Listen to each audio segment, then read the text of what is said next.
राष्ट्रवादी काँग्रेस पक्ष, अजित पवार गट, विधान परिषदेचे आमदार संजय खोडके यांचा आज दुपारी अपघात झाला आहे. त्यांना शहरातील रिम्स रुग्णालयात उपचारासाठी दाखल करण्यात आले. आमदार संजय खोडके हे दुपारी 3 वाजता आपल्या दुचाकीने कामानिमित्त जात असताना त्यांची दुचाकी एका 4-चाकी वाहनाला जाऊन धडकली.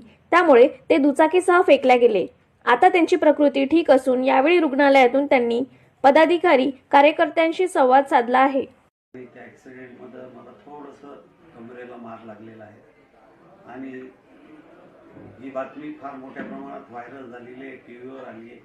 माझी सर्व आप्तसखियांना विनंती आहे की माझी तब्येत चांगली आहे आणि कोणीही त्याची चिंता करण्याची गरज नाही आहे. आपण मला भेटण्याचा फार काही कोणी प्रयत्न करू नका.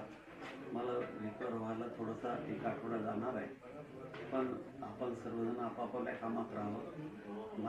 आपल्याला माहीत आहे की आपण अमरावती महानगरपालिकेची निवडणूक आलेली आहे.